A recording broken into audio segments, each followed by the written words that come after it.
So,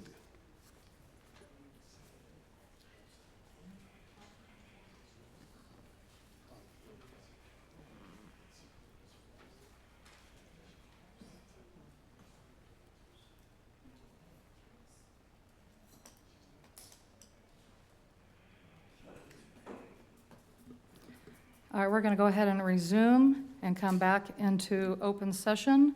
It is 7:04 p.m.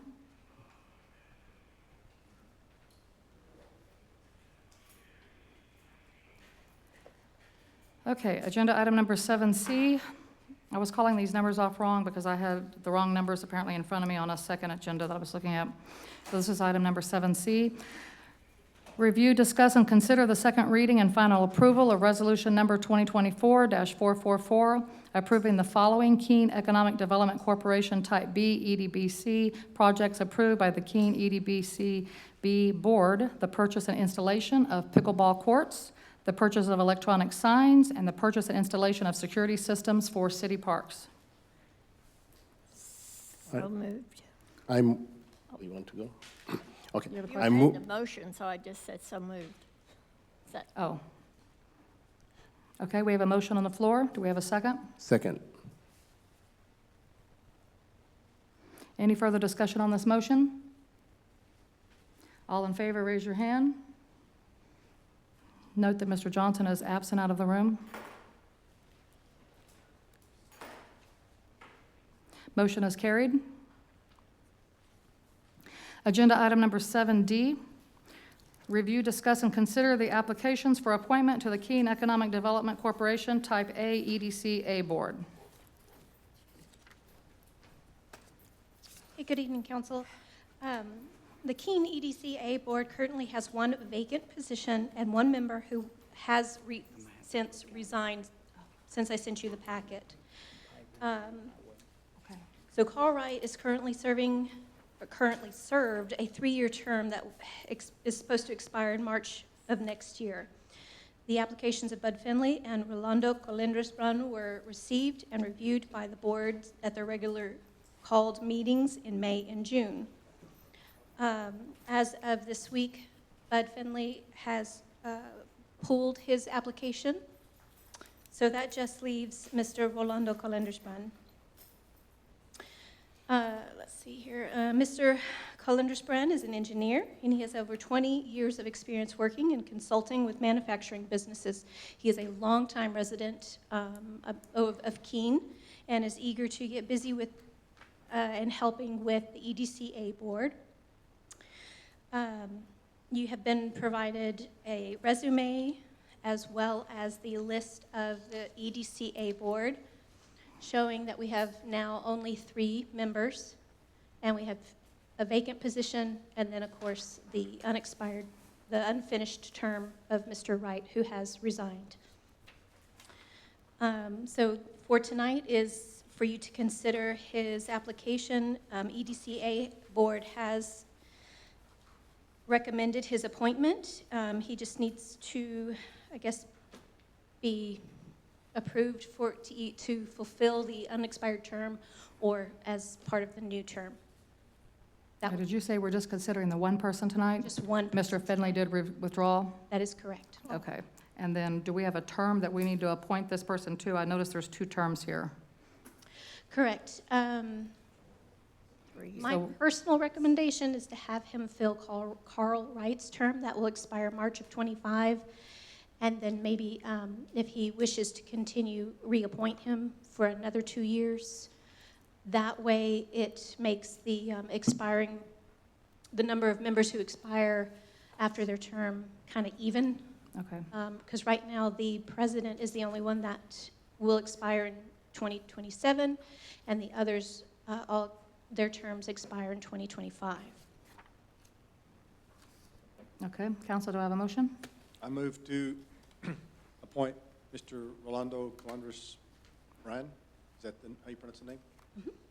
As a board member of the Keene Economic Development Corporation Type A to complete the term of Carl Wright, which expires in March 2025. Second.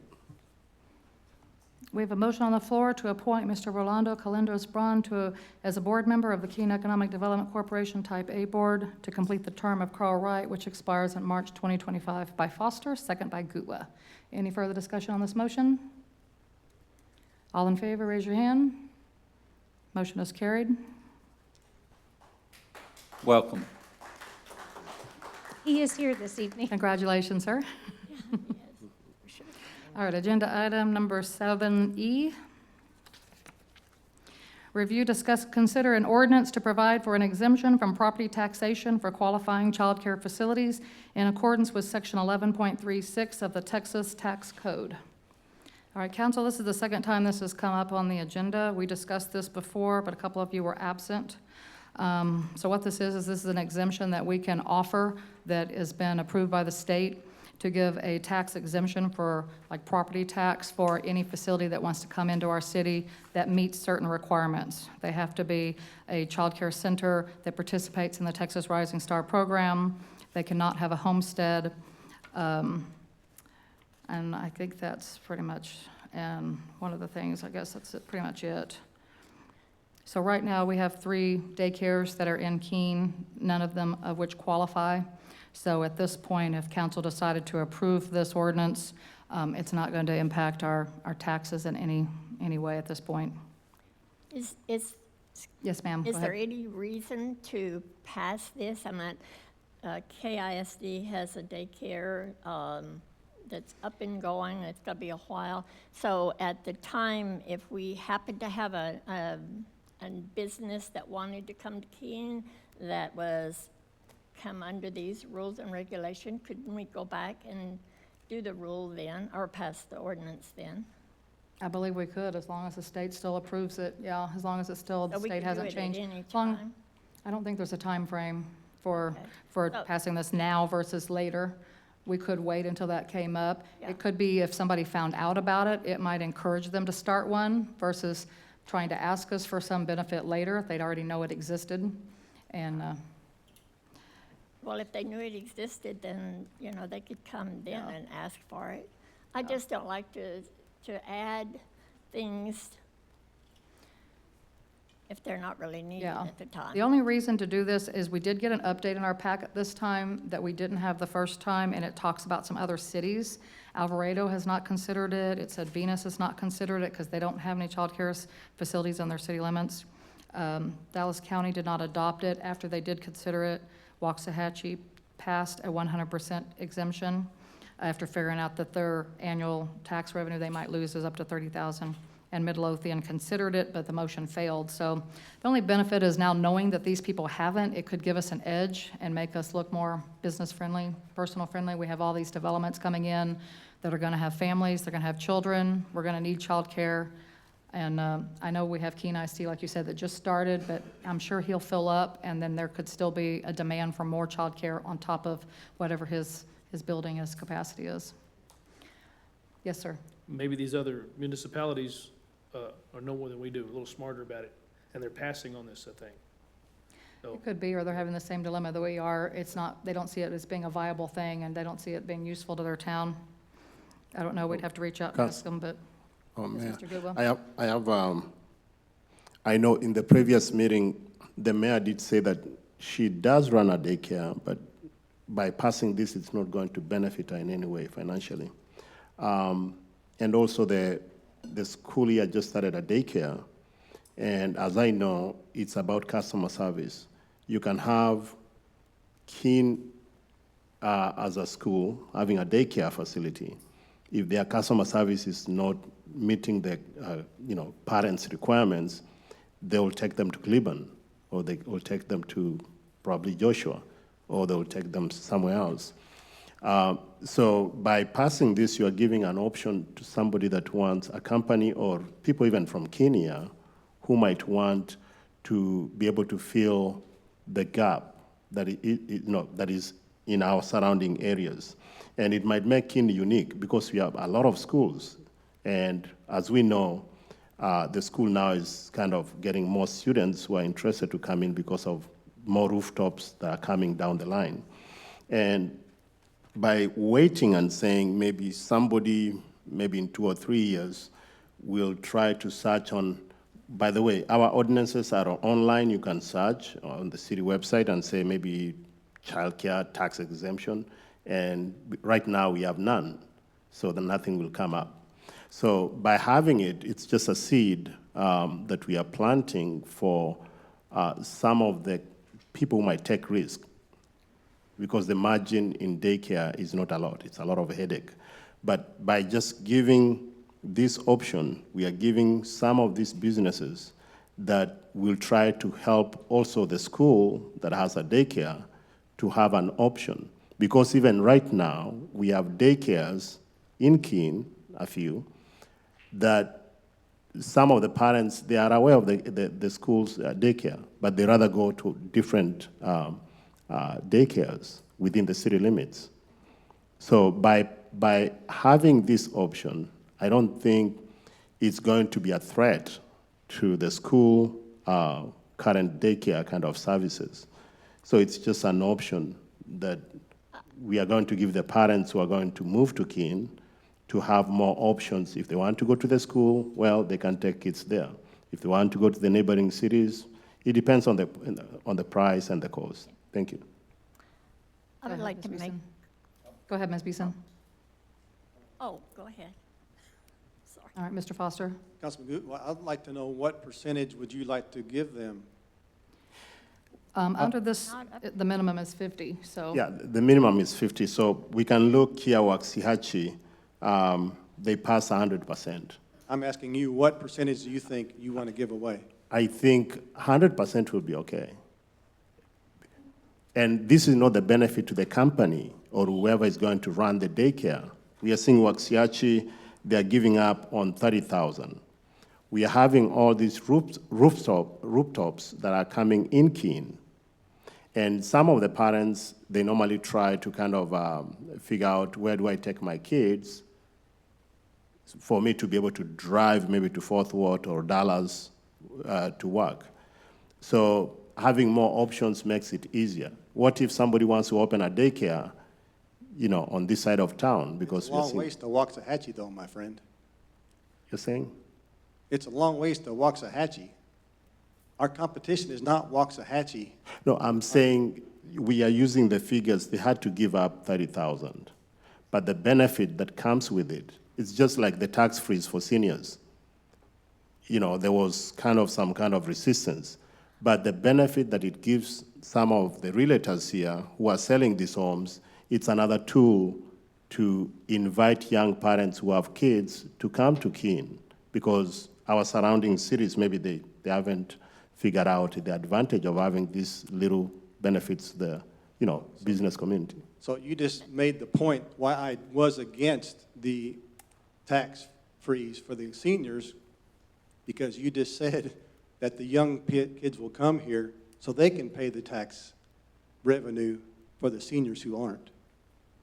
No, I'm not saying that. I'm just saying it's an option. It's an option that if I want to buy a home and once I turn 65, I can get that exemption, Are you even the plan- disabled.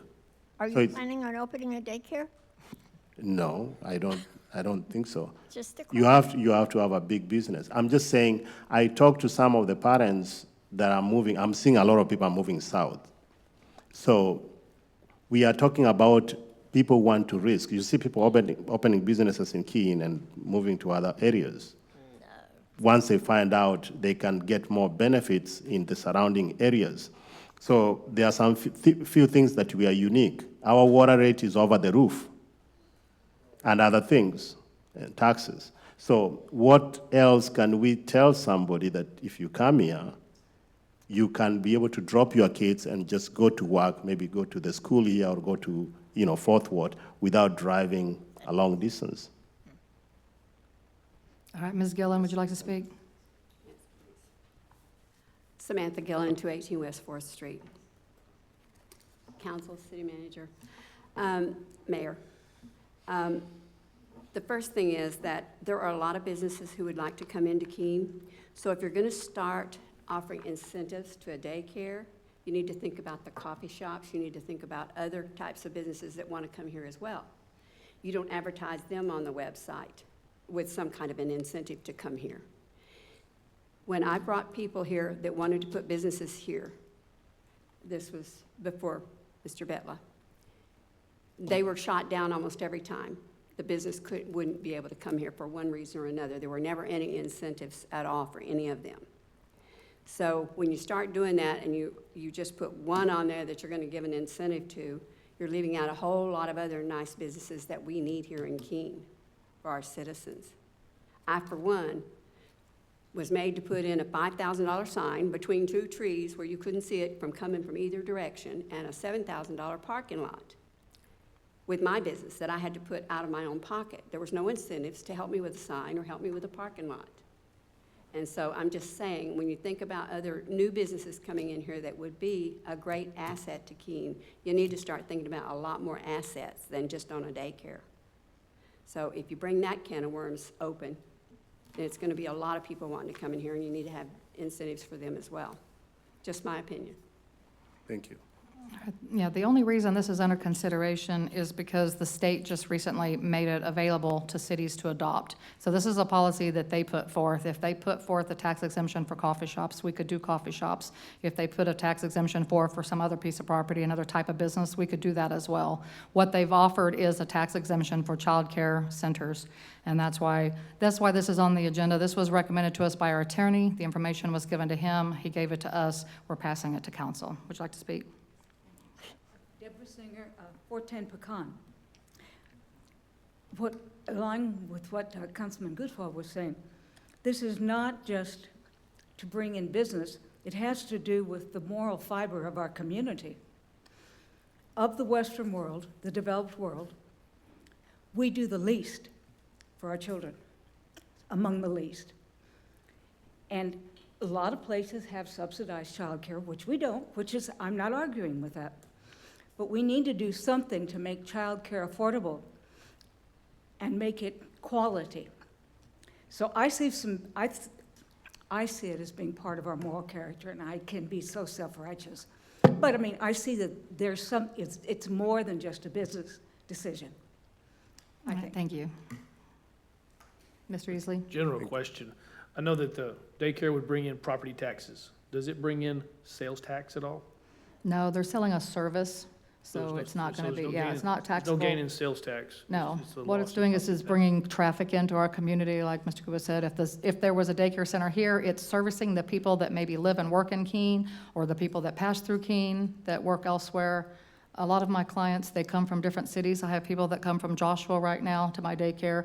They've passed a multitude of daycares before they've even gotten to me, and they chose to come to my daycare, as Mr. Kuba said. They choose for different reasons, people do, on the path to work, on the path home, or somebody they know already, somebody they trust that's running it. It's an incentive to just say that we're doing something unique. We're a city that's been founded on our school system and children, and like the state, the reason the state's doing this is because of the childcare shortage in the state. There is an absolute childcare shortage in the state right now. A lot of daycares closed because of COVID. They didn't reopen.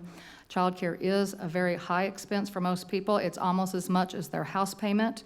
It's more than their car payment. It's a lot of money. They're putting an investment into their kids' future. They want to choose wisely, and they need to have options. And all we're doing is saying that, hey, if somebody wanted to open one here, we're going to give them a little bit of an incentive. If we gave them 100% and their property tax was $7,000, we're out $7,000. That's it. It's not going to be anything that's going to impact our budget as far as being able to work around it. We're probably not going to get a lot of child care centers suddenly spring up just because we're offering an exemption.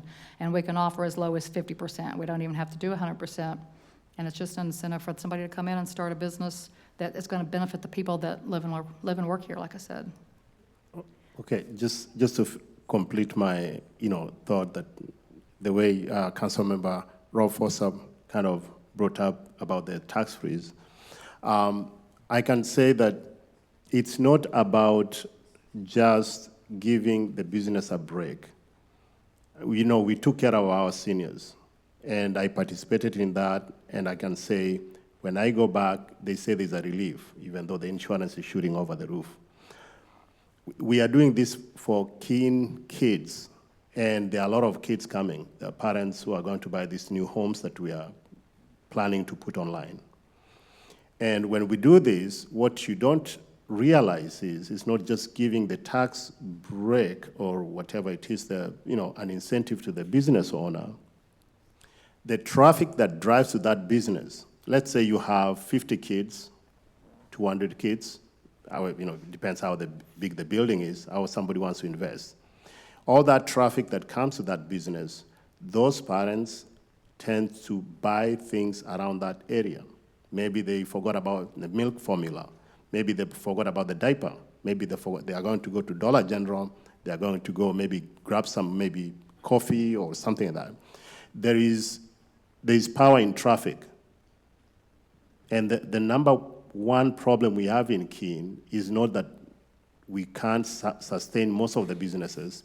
The problem we don't have unique businesses that feed each other based on traffic. And people tend to just drive to Cleveland, get whatever they want, they drive back home. So it's just giving the parents who are going to choose Keene as their home an option. And just to complete my statement, we have a lot of parents who come from Joshua, Burleson, and some of them drive almost 20 minutes to bring kids to our schools here because they know the benefits of the quality of education that Keene offers. So if somebody was going to utilize this and be able to give an option to parents, there are parents who might come from other cities, even Cleveland, now will be driving the traffic to Keene to pick up their kids. So it's just about taking care of different demographics. We have taken care of seniors. Now these are the kids that are going to be living within the city limits, and even some kids who might be coming in with the parents who might be driving the traffic to Keene. Thank you. All right, Ms. Schramm. Hi, Cheryl Schramm, 1002 West 4th Street. I have several questions. One, the daycares, we're having this discussion, are these home daycares? No, So they're- the exemption that the state gives is not for anybody that already receives a homestead. So it would So probably exclude most home They would have to develop daycares. a daycare as a commercial business Yeah, somewhere? they would have to develop it, yeah. Okay. And so then it would be at commercial rates that they're taxing. Is this just the city tax, or is this their whole tax? I mean, because obviously the county, the ISD, that's all part of our tax bill. So we're just talking about the city's side of the tax. Is Yes. that correct? Yeah, yeah, Okay, just- that's correct, yeah. Okay. Thank you. Thank you. I would like to make a motion to table this item until, at which time it's necessary to pass this. If someone comes and requests it, then we could talk about it again So basically, you want to table it indefinitely?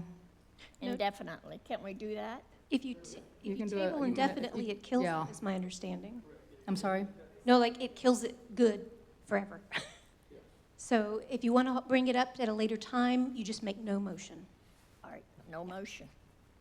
Okay.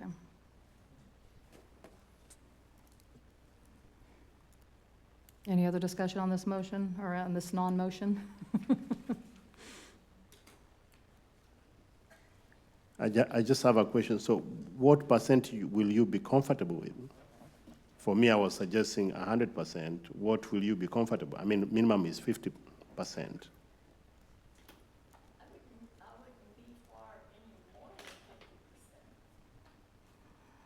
So what does the other council think, Councilman? Well, it doesn't matter. I mean, that's a moot point at this time. Let's move along. We have other items to discuss this evening. When it comes up again, we might not even be on the council. It might be a total different council that decides at that time. Okay, thank you. All right, we're going to move on.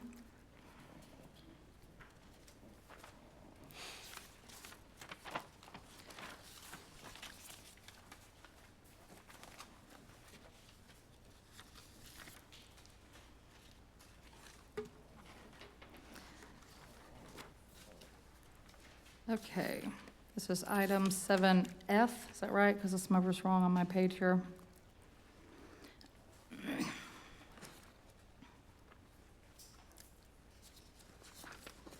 Okay, agenda item number 7F, Review, discuss, and consider the city charter revisions recommended by the Charter Review Commission, and consider directing staff to prepare an election order for a charter amendment election to be conducted on November 5, 2024.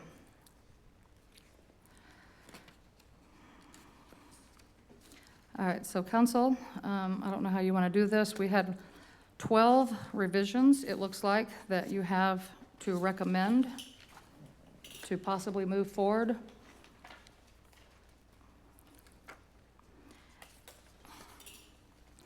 And I thought there was a red line copy I was going to get on those. Did I not get a red line copy from the city attorney? No, he provided a memorandum which goes through every Okay. single change for you. Okay, well, I thought he was going to give us a red line so you could kind of clearly see what the changes were in the different sections of the charter. It says that in the information that we got.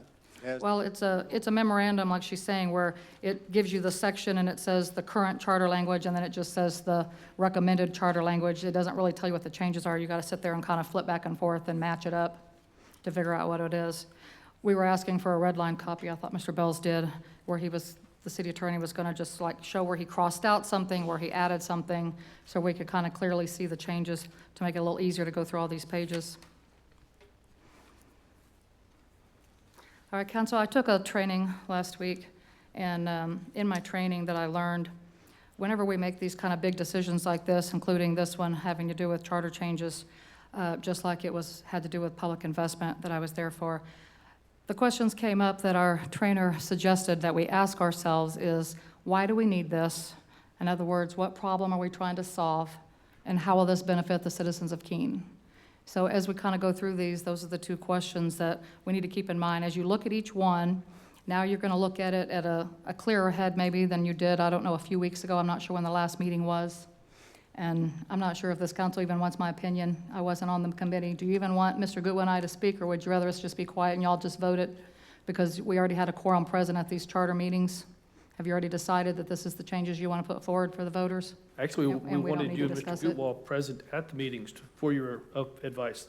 I'm sorry? We actually wanted you and Mr. Gutwall at the meetings for your advice at that time. Yeah, But I think understand I that. think the lawyer can speak most to the needs of these items, for instance, it's the lawyer who brought these up. Except that it's not this lawyer that brought them up, it's the other lawyer. Well, a lawyer, he's the legal If you want me to go advice. through them and just offer my opinion, I'll keep it brief. I don't have 50 pages of slides on PowerPoints, if you don't want my opinion. Mayor, you chose not to be part of the committee that brought these changes to the forefront. So do you really think you should have an opinion now? That's why I'm asking you. I'm asking you No, I don't if you, think you should. I'm asking you if you're wanting to hear my opinion on any of these charter changes. Like I said, the Charter Commission met and had a quorum. I did watch the meetings, and so I know some of the things that were discussed and said, and I know one of the things Mr. Bell said is don't assume that we're going to vote these things through. He didn't want that. Is that correct, Mr. Bells? That you said don't assume that you've already made up your mind, in other words, that you might still have a change of heart on maybe one or two of these items, all of these items, whatever? Well, I've made it clear all along that I'm not for this. However, I've spoken to a number of people, more than a few, and everyone keeps bringing up Section 303, Mayor and Mayor Pro Tem information. And most of, if not all the people, don't bring up anything else except that, to me. So, you know, I will change my opinion on that as far as that part of it, but the rest of it, you know, it's immaterial to me whether it Well, passes or not. Let's just go through it quickly then. We don't need to spend gobs and gobs of time on it, since you guys, most of y'all have already discussed it. Mr. Goodwin and I are the ones that haven't, so we're the ones that are catching up. Okay, so the first change that the council is recommending, this charter commission is recommending, is section 1.02, the form of government. According to Pat Chester, the city attorney, this recommended change is eliminating transitional language in the charter that's no longer needed. So I agree, it's just eliminating some transitional language. It's taking out just some verbiage, talking about the beginning with the November 2015 election and some other stuff that's just not needed. So So while it's not needed, removing it actually doesn't solve any problem when I go back and refer to my questions, and there's really no benefit to citizens on this one. So it can be done, it could not be done. It's not really changing anything for anybody. It's just taking out some words. Anybody have any questions on that one? Okay, the next section that's been recommended to change is section 1.04, change of boundaries. So basically, this is taking out some verbiage about involuntary annexation. So I asked myself these questions, why do we need this? So while the state no longer allows involuntary annexation, the language in the current charter does state that these actions are subject only to state law. This change may solve some confusion, doesn't necessarily change the application of the law, which we would still follow. So there's no real benefit other than it's just clearing it up and making it a little less confusing that we can't involuntary annex somebody. But we already know that by state law, and the charter always tells us we have to follow state law. But any questions on that section? All right, number 3, section 3.03. This is the one that Mr. Bells just referenced. Okay, so this is about the mayor and the mayor pro tem. So this change gives the mayor only one nomination for mayor pro tem. This solves the problem of the mayor nominating the remaining 5 council members. So my question to the council and my thoughts on this, because I wrote down some notes. Unless the other council members collude behind closed doors in a walking quorum, they will not know if their nomination will win majority vote either. So the process of having more than one nominee is still likely. So the mayor pro tem can only be one of 6 council members. No more than 6 nominations can ever take place. By placing this verbiage in the charter, council will now have more cause to collaborate and violate a walking quorum, so they can eliminate the possibility of the mayor getting his or her choice. So this is akin to letting a president not be able to choose their own vice president, or the city manager not being able to choose his own assistant city manager. There's no real benefit. In fact, it could hurt the city if the mayor and the pro tem didn't get along. So that's my thoughts on that one. I have a comment on that. Okay? If we refer to the United States Constitution as it was drafted originally, George Washington didn't get to pick his vice president either, and he did not like Well, his you vice went way back in president. history, didn't you? Yes, ma'am, I do know my To find that history. one. I know my Hey, you history. do your own research too. I like it. No, I remember that from school. Okay, these are just my thoughts, people. I know you guys are going to do what you want to do anyways, but just letting you know, all I did was nominate one person the first time, and you didn't like the process by which I kept nominating after that, and that's what the problem you're trying to solve. Has never been an issue before that time, and most mayors usually get the pro tem of their choice because they're picking their mayor pro tem that they can best work with, that they have a good relationship with, that they know they can talk to, because they're supposedly the kind of the head of the city together as a team to kind of set the bar for how the city's going to go. So, like I said, you can change it, you cannot change it. You'll put it before the voters. We'll see what the voters say. But I can only make 6 nominations. If it was me, we don't even know if it's going to be me in November. So the next time this happens, you know, it might be somebody, and you just want to let them get their vote. But again, you're not going to know that. If I make a nominee and you don't choose that person, and then Foster wants to make a nominee, and if that person doesn't get chose, then you're going to have to make another nominee. You're going to have to choose somebody else. Nobody knows who wants to serve unless you've talked to them beforehand and colluded. Mayor, So, yes, sir. a number of people have approached me, and the people have asked for this. So when you say a lot of people didn't like the way it happened. So keep that in mind. Okay, well, thank you, Mr. Bells. Like I said, that's all that happened. We could only nominate 6 times. So, I mean, it's not like it's got to be one of us anyways. It's got to be one of you guys, whoever Mayor. gets it. Yes, Mr. Guba? Do you want, if somebody has a question on that, to be able to add to Yeah, it? Or- I think we're or just you do want- that. Okay. So basically, this one is one of those, home rule, you can create rules, whichever you want, but whatever you create can be challenged, and that's true. I can speak this one because I have personal experience about this one. How can you convince the voters or even the judge? Because if the city attorney has different opinion, the council, you have to push it to the DA. How can you convince the voters that there's no collusion that has happened? You just have new council people, they show up, and we are swearing people in, and you are saying you want to give the mayor only one chance to nominate. Under the state law, we have a requirement, the council is allowed to elect. You vote for anybody that the mayor chooses to work with. You have that power. You can vote somebody if you like them or if you don't like them. But now, this previous kind of should the city council not elect the member nominated by the mayor, the council may appoint a mayor pro tem by selecting one of its members without the mayor's nomination. Right there, that's a violation of TOMA. Why? You can't convince somebody that 2 or 3 council members were elected, and without collusion, they just agreed and they just want to select one person, Rob Foster, to Be be careful right there, Mr. Gutwa, because you're making some accusations. that No, you it's not cannot back accusation. up. It's a scenario. You cannot back that up. There was no collusion prior to this, either one of these last 2 elections, and I take offense that you're implying that. It's not an offense. Okay, how can you convince somebody, because it takes 4 majority to be able to pass? Because I'm a person of integrity. I understand. I don't like being accused of collusion or anything else for that matter. There was no collusion. But End how of can? story. But how can you nominate somebody from nowhere? You're saying it's Chuck Easley, you're going to be the mayor pro tem. So that opens that option for a challenge. And that's why most mayors will nominate, and then the council will vote down or up.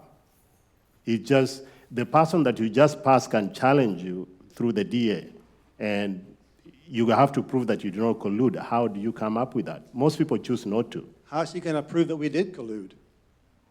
No, you have to show that. The burden of proof is on you. If you're accusing me of collusion, the burden of proof is on you. There's an attorney sitting right here. I understand, but I can say that there's no way these people just came from nowhere and they came up with a candidate. We didn't come from nowhere. We're all citizens of this city. I know Mrs. Beeson, I know Mr. Easley, I know everybody on this panel, and have for years before they were city councilmen. I know the character of the people that I'm picking or voting for as a mayor pro tem. That's frankly why I didn't vote for you. And Mr. Gutwa, I understand, it's politics. It's a choice, and people, yes, it's a choice. But what I'm saying is, the situation you are creating, for you, it's not collusion. But I can be able to argue that I know the attorney will say the burden of proof comes to the person that is trying to say you stole or you did this or you did this. But you have to say that you did not do that. But how do you convince the jury, whatever, DA, because this thing might go to the DA, and say we did not collude? We have no idea what, we just came to this, fall to this one person and we just chose them.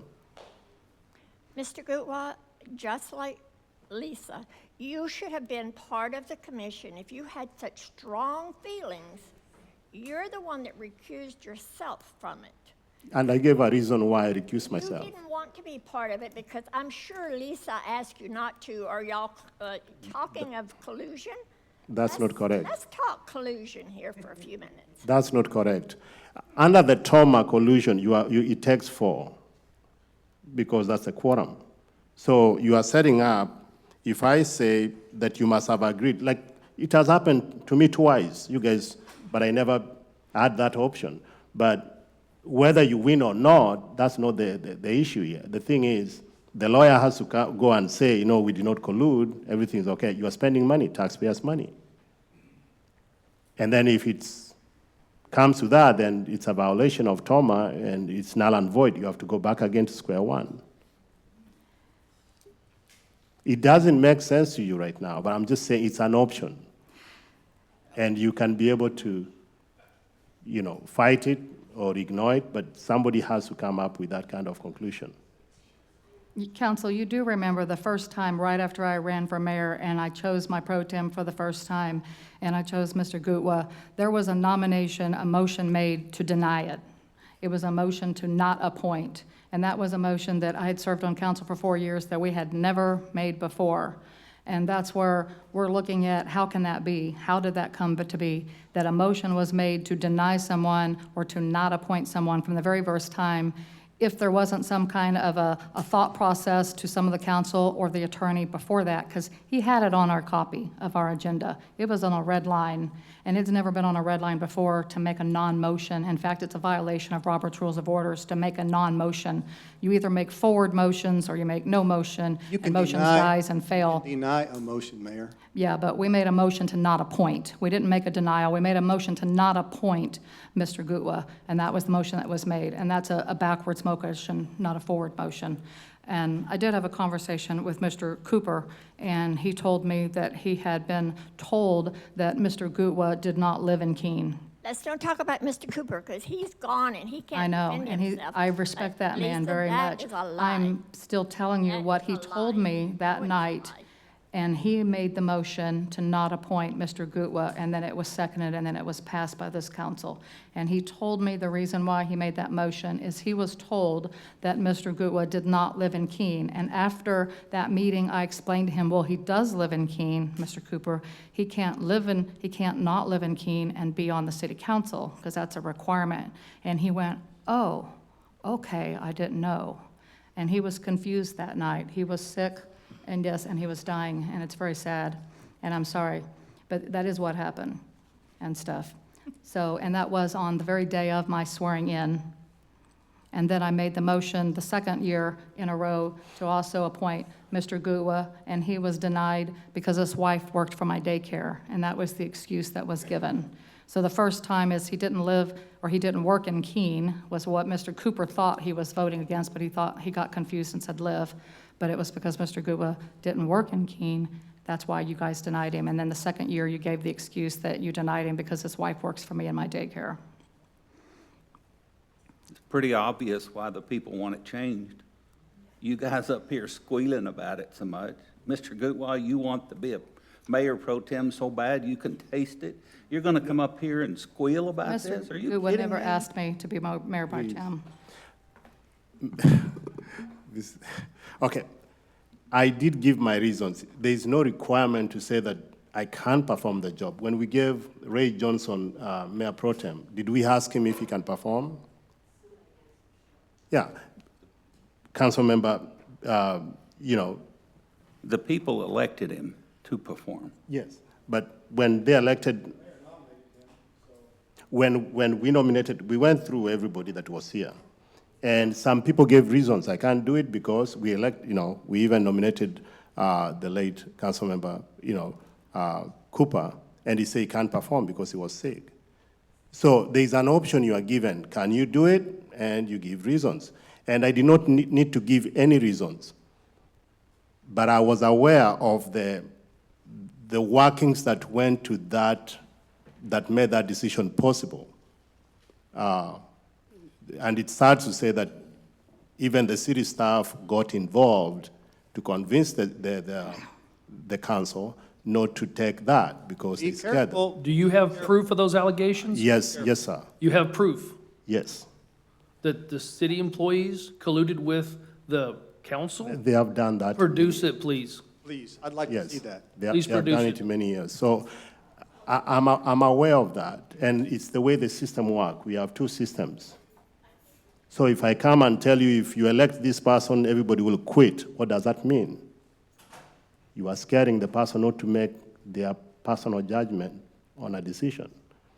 So let's not be personal. We come here to serve. I don't come here to serve because I want to, a certain accolade or something like that. I come here, volunteer my time to serve the city that I live in. So by having these requirements here, weaponizing the charter, it makes things harder for the next administration, even the city manager. So thank you. Ms. Schramm? Well, first off, I want to go on the record as saying that this is not the first time this happened. Okay. And I became the pro tem under very similar circumstances. I was the consolation prize, or whatever you want to call it, because the council was so divided. And so that's how I became the pro tem initially. So this is not a unique thing. The second part is, for my part, in my participation in the Charter Commission, this was an attempt to resolve an issue that had become a very thorn in our side, so to speak. And in response to Mr. Goutois' comments, I would like to say that making accusations about collusion in Toma is a very slippery slope, because you have to always accept that your fellow council members are here for the same reason you are, to serve your community and to do the best job that they can. Nobody would come up here and do this, and I served on the council for 10 years, and do this and go through this if they didn't care about their community. So it was a disappointment to me that y'all didn't take part in this, because these discussions and your point of view could have been expressed. If you felt that things were being weaponized, you could have said it. Perhaps this would have never come to you now. And personally, I take offense that this discussion is taking place this way. And Lisa, you know, you and I speak very freely with each other, and I've always said I wouldn't call you out without telling you ahead of time, so that you would be ready. But I have to say that I find it offensive that you say that this is worthless after we spent our time trying to come up with something that would be acceptable. You still get your ability to nominate someone, and to think that your nominee is objected to by everyone else, you need to look at what that is and why you haven't been able to build a team that will work together. So I'm not going to go any further with that kind of stuff, because you and I could always talk about this personally, you know, privately. But I do want to say that this was our attempt to come up with a solution that would be good for everyone. Gives the mayor still the right to make the initial thing, and if that is not acceptable, which I would hope and pray it would be acceptable, then somebody else can make a nomination. And to insinuate that people are colluding is not fair, because you don't have any proof of that, and you never will. Thank you. Thank you.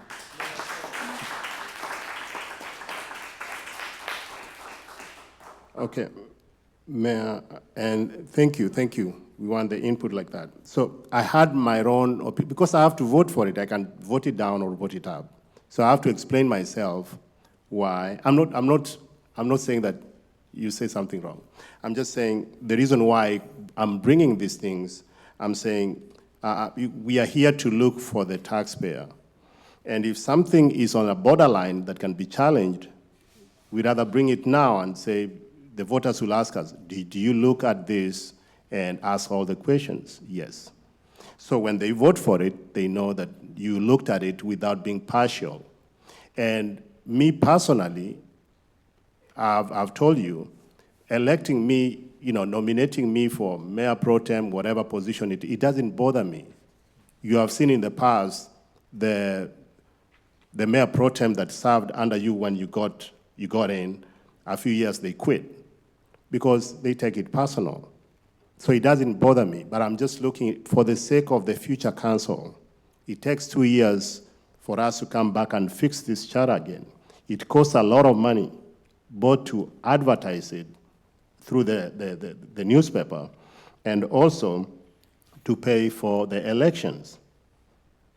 And then if something is wrong, we have to live with it, with that problem for 2 years. You have seen how the code of conduct is kind of going back and forth. We're trying to fix. And so we want to have an open mind. If I have a concern, I'll say, this should, whatever this, if we can strike it out, give the mayor to nominate.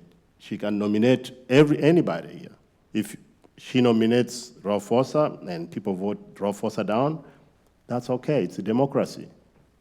She will do that until you say, okay, we can live with maybe the less of two evils. Okay, we'll go with this person. So it's not personal, but it's just, I'm a taxpayer. If you get sued and the city attorney has to defend that, it comes from my pocket one way or the other. So I'm just looking at it with an open mind. I'm not being personal here. Thank you. Sure, go ahead.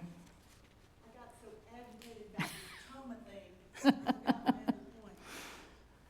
You know, these are our recommendations. We do not have, as a committee, I don't believe we had any belief that you would necessarily accept all of them. We anticipate that you may vote some up and some down, because that's the process. We make our recommendations, you sift through that, and you guys choose what is going to finally be accepted. And I doubt anybody is going to be offended by that, but I would hope that you would think that we did this with a motive that was for the best of the community, just as you say you are trying to serve the community. So we were. We didn't even get $10. And we didn't give y'all a raise either, so know that. But Watch that one too. darn. So, but I just wanted to mention that we expect, and I'm sure everybody in the community expects, that you will go through this with a fine-tooth comb, and that you will take out the parts that you do think is irrelevant, and I don't think anyone should be offended by that. Thank you. And I think that's the point of what I'm trying to do here. I'm just offering my opinion, and then this council can decide. All right, let's move on to the next one. Section 3.05, prohibitions. So this one is the section entitled Interference in Administrative Matters. I'll just give you my take on it. This one, I noticed, adds language to the charter for the purpose of eliminating the ability of the mayor to perform the duties of the city manager. It also gives some more written directives for the city manager to select someone to serve in his or her absence or disability.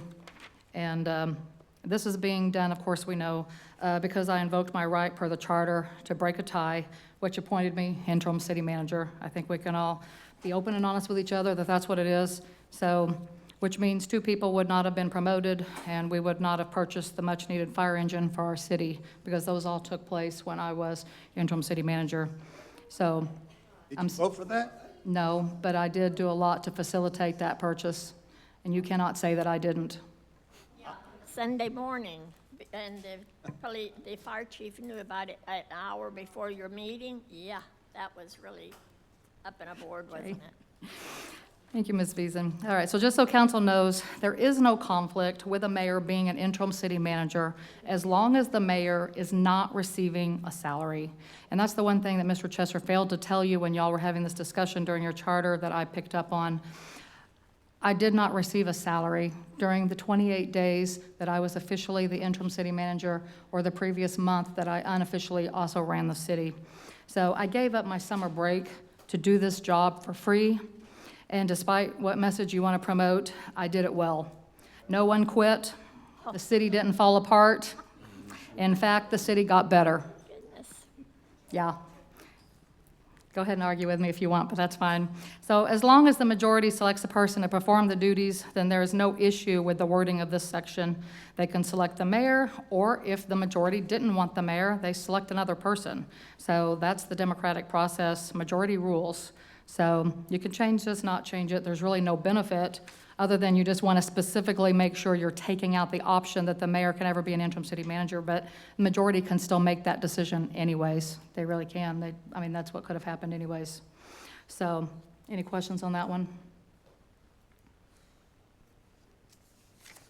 Okay, moving on to section 3.06, vacancies and forfeiture of office.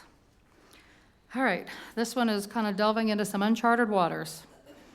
This is circumventing the recall process, whereby if a majority elects a mayor or a council member, then a majority can also recall those individuals in a similar process. That's the recall process our charter has set forth. The recommendations that are put forth here are to add some other reasons that a person can vacate or forfeit their office. And the 3 things that are being added in here is that they failed to attend 3 consecutive regular meetings of the city council without consent of the city council. So that implies that the council has to give their approval or permission or something for somebody to be in absence.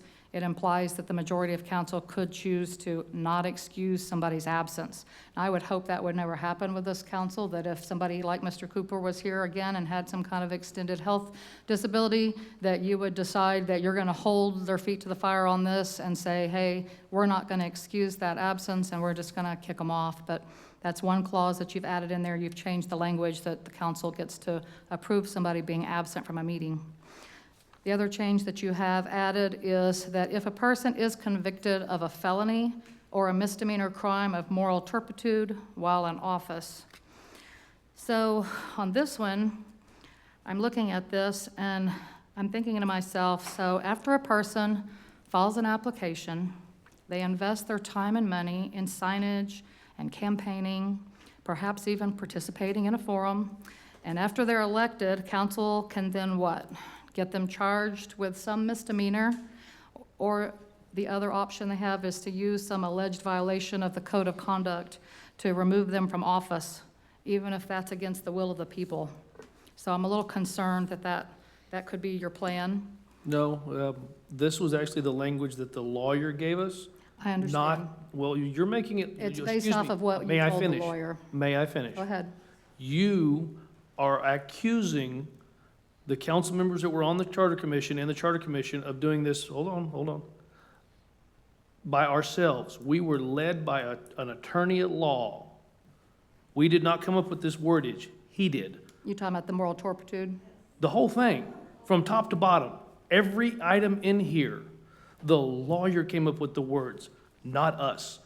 It was Okay. requested of the lawyer to come up with the words, but yeah, I watched the meetings, so I know he gave you the verbiage, just like he gave the verbiage for every section, but Right. somebody had to tell him, we want something in here of this type of nature to do, and he gave you Yeah. the exact verbiage of how to do it legally. Is that Because correct? because You asked for it. Because we paid the lawyer to go through our charter and find issues. He found the issues, not us. Okay, but Okay. Mr. Foster is just confirming that this was requested by council members to say, hey, we want to add this in here. Can you tell us how we can do it? And he wrote it up. Yeah. That's but what happened, You're so- reading a lot of stuff in here that ain't there. I'm giving you my opinion. Well, it ain't worth much tonight. That's what the citizens, they elected me for, is they like my opinions. I'm just telling you the three things that you're trying to change in here. You're venturing into a little bit of some uncharted territory because you're saying that a person can be kicked off of council by a majority of this council if they willfully violate code of conduct 2 times, or if they create a misdemeanor crime of moral turpitude while in office. And my question is, let's go back to the misdemeanor one. How are you going to know that they committed a misdemeanor? Are we going to have the city run background checks on all of us every 30 days, every 90 days? How are you going to know that I have a misdemeanor? What misdemeanor do you want to get me charged with? What's the thought process here? Are you trying to charge somebody with something and say, that's moral turpitude, we're going to kick you off, we're going to go out and take a vote, and you're done? I'm I think asking. the attorney can address that. Well, your city attorney, I mean, there's case law that defines what are considered crimes of moral turpitude or not. There's a list, correct, And, that you yeah, can there's get from the no, state? there's no duty on the council. I mean, typically the way this happens is, I mean, most charters have the moral turpitude language because felonies are, a pretty high bar, but, council members could get convicted of a Class A misdemeanor, soliciting a prostitute, drug use, there's a lot of still serious crimes that don't rise to the level of a felony, or because it's the first offense, maybe they downgrade it to a misdemeanor or something. So, but yeah, I mean, you're not talking about traffic tickets. We're not So talking how are about they gonna- speeding or high Yeah. weeds. I mean, it has to be a crime that goes to moral character. It'd be things like embezzlement, theft, drug possession, solicitation of a prostitute, abuse, assault, family assault or something like that. I mean, those are all crimes that by law are defined as crimes of moral turpitude, and those would be the ones that typically would rise to the level that would implicate a person's worthiness to sit on a council and therefore implicate the charter. Would those crimes be tried here in a Keene court? Because we try misdemeanors in our Keene court. No, I mean, it'd be very unlikely to have a Class C misdemeanor ever rise the level of a crime of moral turpitude. These are Bs and As. These are serious offenses. They're not traffic tickets. They're not high weeds. It's not the kind of things that would go through the jurisdiction of the city. Okay, so So let's it would be, say, it would be some other governmental entity would be bringing the charges and would be trying the case, and a judge or a jury somewhere else that doesn't have anything to do with our city court would be making that determination. so how would we know that a council member had one of these misdemeanors? I have an answer for that. You're going to answer that? Yeah, I'd love to answer that. Okay. It will make the news. It will embarrass Keene. We're not, necessarily. yeah, it is, no, that Okay. is exactly If why it it's there. happened- If it happened in Keene, sure. What if it doesn't happen in Keene? What if somebody commits a misdemeanor in another state, in another Well, county? the misdemeanors that the lawyer just mentioned are gonna make the news somewhere. Well, And Dan Roberts will find it. But the odds Trust are me. reading that in another state, well, Yeah. I mean, you know what you know. If somebody gets convicted somewhere and we don't know about it, then there's nothing that happens. But if we find out about it, then the charter is implicated. It's No. like anything else. There's no obligation to go out there and do criminal background checks on council members every 3 months to figure out if they've got some convictions and that was somewhere. attempted on me when I ran for council the first time, where this city tried to do a background check and run a background check on me when I ran for council back in 2018. It's relevant to the discussion because it's come up, that's why I'm asking. City staff sent me an email and told me that I had to succumb to a background check in order to be a candidate on that ballot for that year. And that was a false statement. It was illegal. We don't background people when they run for office, so are we going to background people after they're in office? That's my question to you. And it's something for you guys to consider. How are you going to know? Mayor, this little section would only apply to activities that were engaged in while you were in office. Before you serve in office, you could have, I believe it says conviction, which Yes. means they could actually be charged before they were in office and then convicted after because of the court system and how long it takes. So it would still apply. well, then I'm fine with it. Let it stand. I got nothing to hide. Okay, I'm just bringing out some arguments for y'all to consider. I know you guys already know how you're going to vote, but let's just think about the presidential election that's already been making the news. As you're talking about things making the news, he's been charged with, 34 felonies? And the President of the United States of 336 million people can apparently serve with felonies, but you've decided that a town of 6,000 people can't have a mayor or a council member with a misdemeanor of moral turpitude. So I'm just asking, does that sound like good reasoning, something to consider? And the code of conduct that you have in here about how commits 2 or more willful violations, this can be changed at the will of the council. So you could put this in here and make the citizens vote on it, and then the next council that comes in November could just repeal the entire code of conduct, and then it wouldn't mean anything. Then we've got something in the charter that has no meaning. Or you could change the code at any time. So if the public, let's say, approves this change, council could then modify the code to make it easy to say that one person has violated it 2 times to remove them from office. So you already have in the code that a council member can't post information that misrepresents the facts. So the lawyer and a majority of council is going to be the judge and jury on that and say they're going to decide what constitutes a misrepresentation of facts and a violation and say, oh, they did it twice, you're gone, and with no due process. So something to consider of what you're thinking about doing here, because we have another agenda item on tonight to change the code of conduct already. We've already brought our rules of procedure back a couple of times to amend, so something to consider before you do something permanent into a charter to make sure you're doing it for the right reasons. Does this stuff that you're putting in here, these 3 changes, they really bring no benefit, but they come at a very high cost. Because we could find ourselves without enough council to hold a meeting, and the city could be shut down, because we could probably get everybody kicked off for violating the code of conduct. Any other questions on this one, or discussion?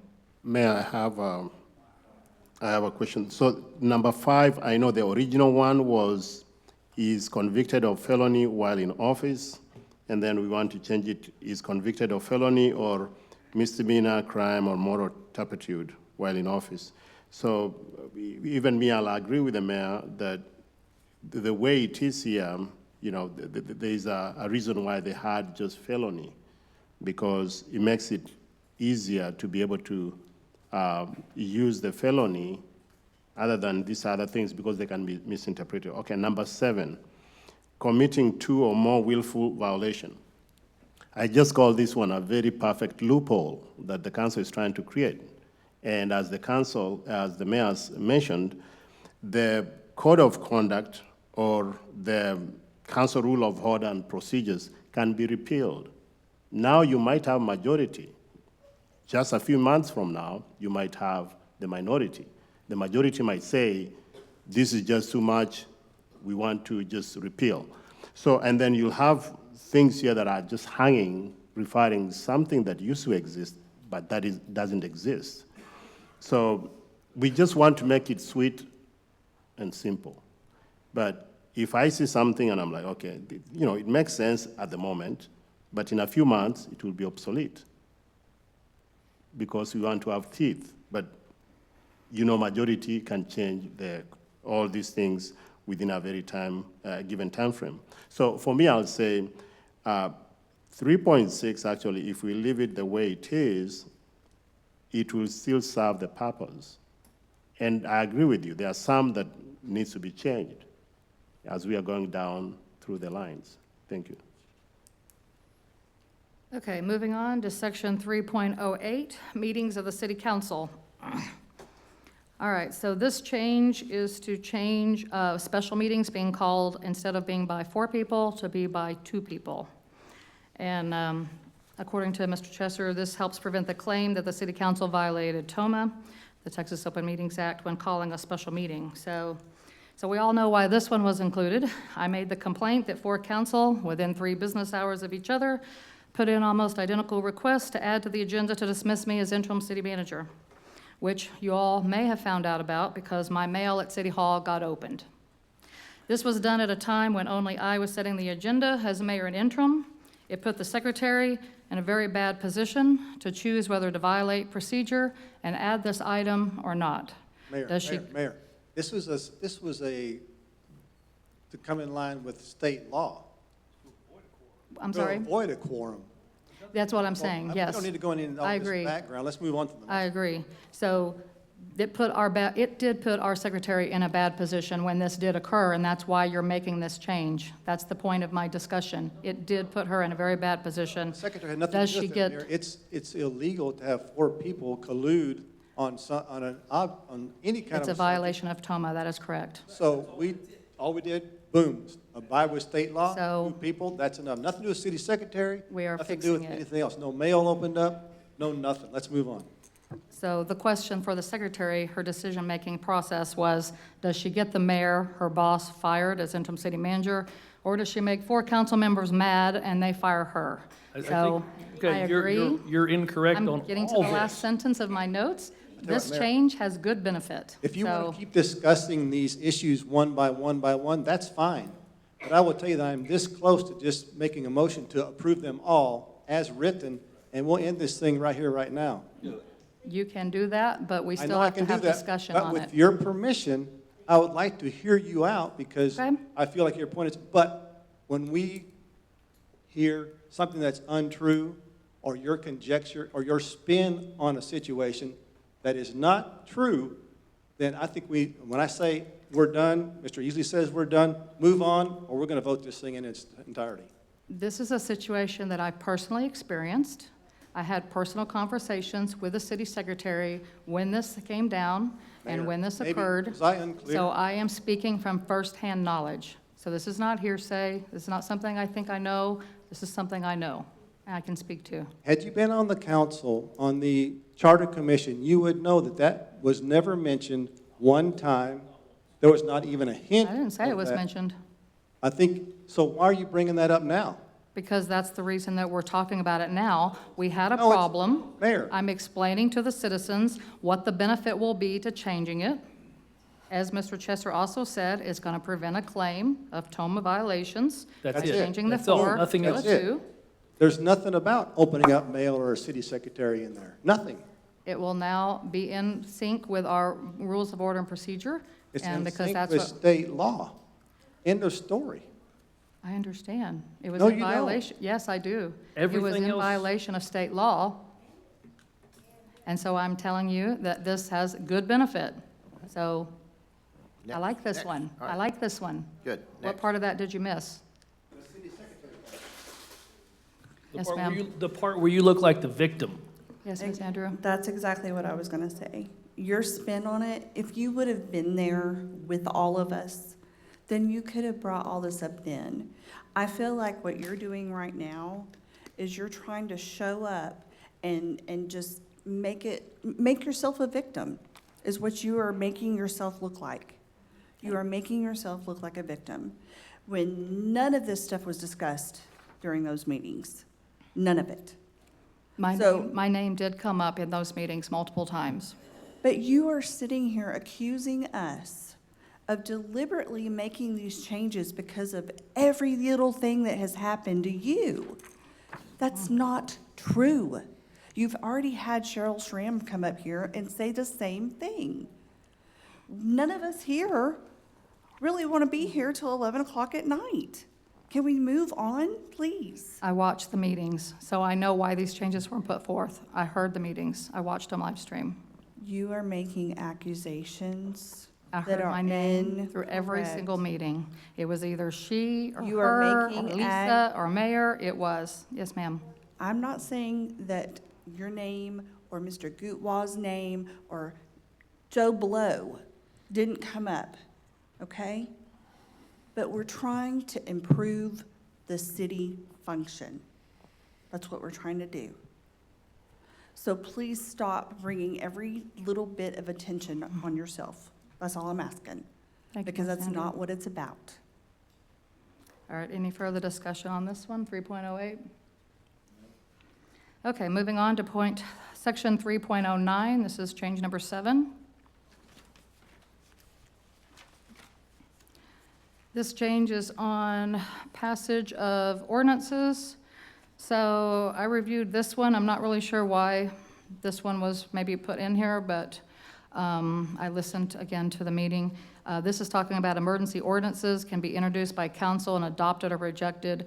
Instead of having it done by 4 members, it's just asking for it to be a majority. So I'm not sure this has ever been a real problem, that we've ever had to adopt an emergency ordinance. It's the quorum And we problem. didn't have a quorum present, but I think it was If you Mr. would have Foster. listened to the meetings, you would have known the logic behind this change. Yeah. Okay, well, explain it to me. No, What emergency If you would have ordinance? listened to the meetings, you would know the logic I behind the did. change. It So, was talked about at length. at length.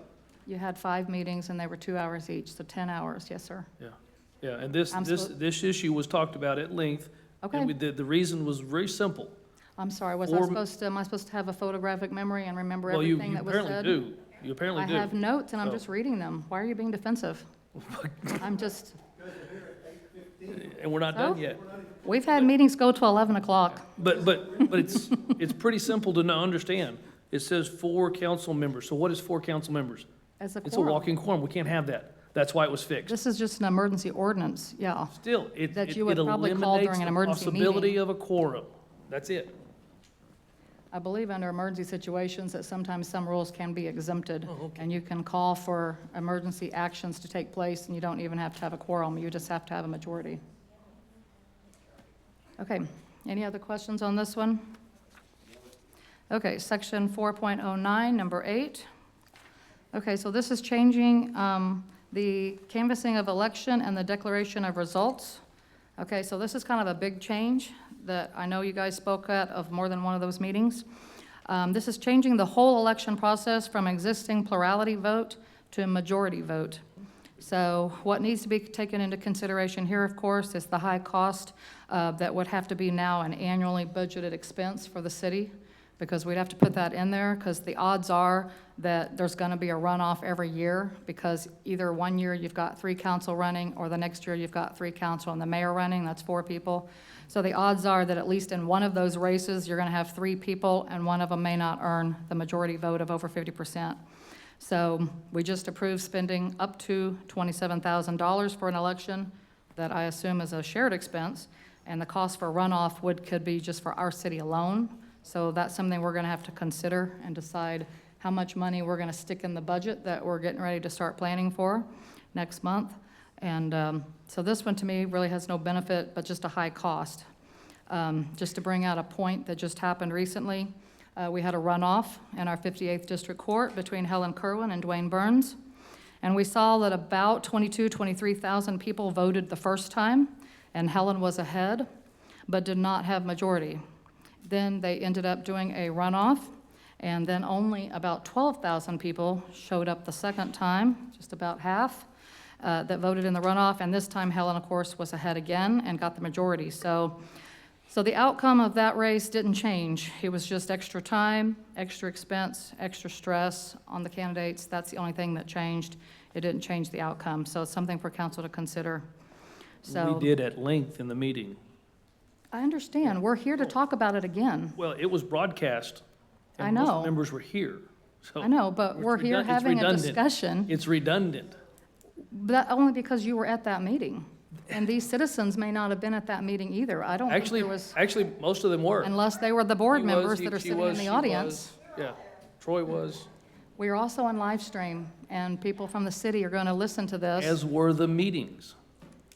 I understand. Do you expect the citizens to go back and review 10 hours of I these expect if of these they're interested to meetings? be watching it. Because I remember hearing in one of those meetings that you said, I want to educate the public. How are we going to educate the public? And I think that came from you. How are we going to educate the public on these changes? That's right. And you all discussed various means. This is one way Right. we're educating the public on these changes by discussing them right here, right now, during this meeting. As we did during the meeting, which was live streamed. Doing which meeting? The charter meetings, they were live streamed. I know, I'm saying, So but we're. those that want to be educated But were we watching. didn't, those were just, you're making recommendations during that. You're kind of changing apples and oranges here. We're now here to actually make a formal declaration that you're going to move forward with these changes and put them on a ballot for voters to decide. So they need to know what those were, because many people didn't watch those commission charter meetings. Are they watching They're now? they're watching this one, or they will, and then you're going to put it on, you said, what, a water bill, and you're going to send out flyers, and you're going to do other means to try to educate the people. Same thing I'm doing right now. We're talking about it. You're going to make a decision, and then you're going to educate them, right? You're going to keep educating them. It's going to be a little bit redundant then, right? Because we're going to do it again with some kind of flyer on the water bill. Let's move along. That's right, Ms. Beeson said. Let's move along. Exactly. Okay, section 4.09. So we're changing again the way we vote, and that we're going to have to budget for a runoff expense. So I get it. You want to make sure that if I run, if council runs, that a majority is electing them, so that you'll be sure to. Not everything is about you, Mayor. I'm sure. So that we'll No, be that is fair the to- honest truth. So you're going to get an extra chance if you'd get somebody in that, like you said, wasn't voted on by a majority of the people the first time. You're hoping in the runoff that a different person maybe will get voted in. But again, you don't know if that's going to happen. And we just saw in the Helen Kerwin and Dwayne Burns, half the people voted. So in our elections, we have about 800 people sometimes that vote, sometimes only 600 people. We've had elections as low as 400 people. So if half those people return, the person that's going to be selected and get that majority vote, it could be 200 people choosing them. So it's something to consider. It could be Mayor. a very small number. Yes, sir? I move that all revisions proposed by the Charter Review Commission be approved by council. Second. All right, we have a motion on the floor that all revisions proposed by the Charter Review Commission be approved by council, by Bells, and seconded by Easley. I'm sorry, by Foster, sorry, I misheard. Any further discussion on the motion? Okay, Mayor, I have,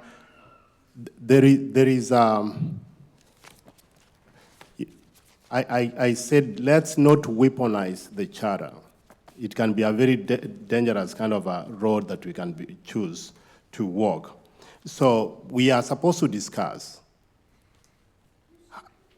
And that's what we are doing. And you can't just say, let's move along, and Foster has rushed this through, and, you know, Councilmember Bells.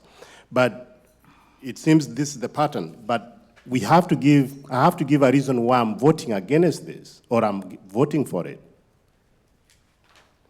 So 4.09, and thank you for Mr. Paul Knott for bringing this up. I have looked at this in depth, and there's a new study that reveals runoffs are consistently expensive, uncompetitive, and yield low turnouts. And that's true. You can look since we started the runoffs, how the charts are showing up. I might share the information with the city manager here. So runoffs were introduced in 19th century to ensure winning candidates had majority support, and that's true, but also to help solidify one-party control. And I don't think that's what Keene wants, to solidify one-party control. We are not Democrats or Republicans or independent at the City Hall. We come here to just solve problems. Your trash pickup, your potholes are fixed, mow the grass, make sure that things are done, you get your water on time. So things like that. So the runoff elections have some serious downsides. Not only do runoffs election requires voters to return to the polls later, yield a low turnout, they cost voters and taxpayers almost as much as the first round election, doubling voting expenditures. The money the city can spend on managing crimes, and as we get all these rooftops, I'm hearing from Burleson, crime is moving south. So you have to put your hands back into your pockets to pay for that. Improving quality of life and fixing our roads. We need to fix our parks and all that stuff. I know type A, type B, but still, it's a cost that is passed to the taxpayer that could have been avoided.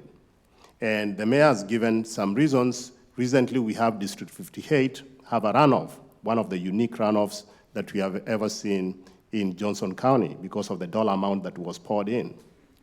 And I was lucky to be involved in that process, the back end, what you are not seeing. And I could tell you a lot of millions were spent. And the projection held true. We had a drop of the people who showed up. In Keene, we normally show up like maybe 800 voters. If you go for runoff, you're going to end up with 400 voters. And still the chances are, regardless of who is supporting who, the people who are going to go back as a sample are going to almost mirror the first election that took place. It's a small city. Everybody knows each other. So all of a sudden, you can't have somebody vote for one person, and then they say, now I switch my mind because candidate number 3 supported number 2, so let's put him on the top. So as we heard, we are going to spend almost $27,000 for the election. And then for a runoff, we have to spend something close to that, maybe $9,000, $12,000, $15,000. And remember, when we are doing combined kind of election during election, we are sharing costs with other cities. If we have a runoff, we are on our own. So how are you going to convince the voters that, of course, the city charter does allow runoff if you tie? I remember Councilmember Bells, some elections back, he lost by maybe 3, 4, which went to maybe 7 votes. Yeah, We had a recount. a recount. Are you discussing or are you preaching? I'm just saying a scenario that has happened to us. And if we don't look at these things in a very kind of clear way, it's going to cost the taxpayers money. And every year we have election in Keene, every year, and because of the 2-year term. And there's an option. If you elect somebody that you don't like, you can't stand, there's a recall. You have an option. So, we are trying to complicate this, but, it's what it is. So by just saying, let's vote for everything and hope the voters will decide, the chances are the voters might reject all of this, even the thing that actually failed last time, which is a quorum for voters. So That's the city fine attorney is with here. everybody on the committee. If the voters say no, then the voters say no. But why send something that is a half-baked, and then once they start putting the dollar sign on it, we have seen the procedures, and of course somebody can. Be very careful with your words, Councilman Goodwill, when Yeah. you start accusing us of sending something out that is Half-baked. No, half-baked. you did not. you did- Half-baked, sir. No, you did not. Half-baked was your term. You did not give all the council members an option to give their opinion. Yes, we did. Yes, we did. Yes. You were invited as well as the mayor. You recused yourself. Okay. So you chose but not to I have have your to voice. vote for You it. chose to not have your Okay. voice be heard. Yes, I have to vote for it, either yes or no. Whether it passes or not, that's one issue. But that comment about sending out something half-baked is very disparaging to every single person in this room and on the council who put that document together. Absolutely. I look, It's just a figure of speech. I respect everybody. I'm a taxpayer, and I respect everybody that put in the work and the time. I'm not disrespecting anybody. But you did. But I'm just telling you, as a council, if we send something that is half-baked out there and hope that the voters will agree and say everything is good, they can pass it. And then it start creating headache. Who are you going to put that bill on? The taxpayer. So That's I'm just exactly giving right. my If thoughts. the taxpayers want it, and the taxpayers know the cost for it, then who are we to say yes or no? That's why they send us here to look at things. We can, consult with the attorney and look at the surrounding cities and say, how off are we, or how is this going to turn out to be a headache, spending time trying to defend or trying to just move on and things like that. So you're perfectly fine insulting the intelligence of the entire voting community of Keene. No. It's so what it sounds like to me. No, you are stating it that way. What I'm saying is, as a council, we have an opportunity to look at this thing, discuss. If you don't like my idea, you can vote it down. If it makes sense, you can vote for it. But by just saying, okay, let's move on, let's push it to the ballot, it's going to make it harder for me to support and say, okay, you might not care, but I have to be answerable to the taxpayer for the period that I I'm... really want your support or need your support, Mr. Gutwal. These city voters will be the ones who make the decision on all of these items individually. And They I can agree. vote them up or down, whatever their conscience or their intelligence or they feel is the best way to go. So you sitting here and filibustering for the last, I don't know how long, about this charter change is not going to do any good. There's a motion on the floor to accept it in its entirety. There's a second. Yes, I want to call the question. So, Mayor, I'd like to call the question. Okay, go ahead. What's the question? Oh, in order for the voters to know whether to vote something up or down, what Mr. Gu was suggesting is we're educating them, and that's why we're having this discussion. They have to I be just educated. called the It's not just question. their conscience. They don't just vote from their conscience. They Mayor. vote from what they're given, knowledge. According to Robert's rules, And they look once up to the us. question is called, discussion stops, and you have to call for a vote. They look to us for guidance. They elected us to know what we're doing. We're still having a discussion. Mr. Attorney, am I not correct? He's called the question. I mean, the Robert's rules, once you call the question, that ends debate. As long as it's a second on it. Because otherwise, you could filibuster something forever. Yeah, so, no, if the question's been called and it's been seconded, then that ends debate under Robert's rules. Second. Right. So there's a motion. I don't know if it had a second for the approval motion, but So does that end all debate for the entire discussion yes. on the entire thing? On that. Not just on this that- on that- topic, On that agenda item. on that agenda item? Okay, so we'll call for a vote. Yeah, I think there's a motion. I don't know if we had a second yet on the motion. Bells gave a second. I believe Bells gave a second, did he not? Okay. To call for a question? Another question. Okay. Yep. Okay. We have a motion on the floor to approve all revisions proposed by the Charter Review Commission, by the City Council, by Bells, and a second by Foster. All in favor, raise your hand. Those opposed? Motion is carried. 4 for, and 1 against, and 1 absent. Is Ray okay? Ray had to leave. Okay. He told me he needed to leave the meeting. Very good. So, yeah, Ray had to leave the meeting. Okay, agenda item number 7H, review, discuss, and consider amending ordinance number 2024-668, Code of Conduct, to change the complaint process for alleged violations of the Code of Conduct. Okay, this was something that Mr. Johnson asked for, and he's not here. and the attorney gave us the wording for this. But Mr. Johnson asked us to review these sections and make recommendations to help clarify this process. Mr. Ballard, you want to speak to that, because you kind of know about it? I can speak to this one a little bit. The spirit of this part of the code of conduct and the intent was in question regarding the complaint process. When any citizen that has any complaint against council under the current way it's written, it has to go to the attorney and he has to review it. Therefore, you know, we have the hourly rate of the attorney for every single complaint that's brought by, whether it's council, complaint against council, or citizen complaint against council.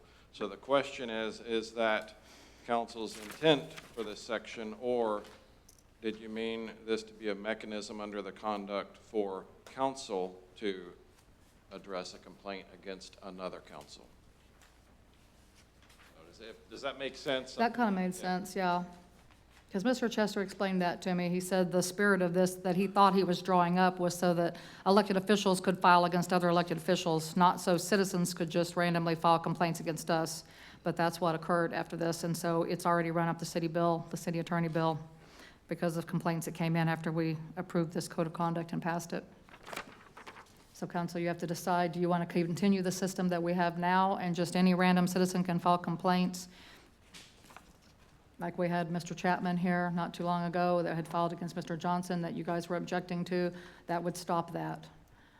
It would stop a random citizen, and it would just be for us to look and police ourselves. I'll make a motion to approve the proposed ordinance that amends ordinance 2024-668, Code of Conduct, to change the compliant process for alleged violations of the Code of Conduct. Okay, do we have a second?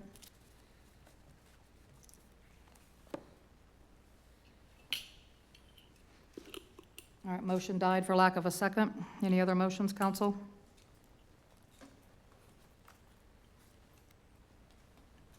I personally like to see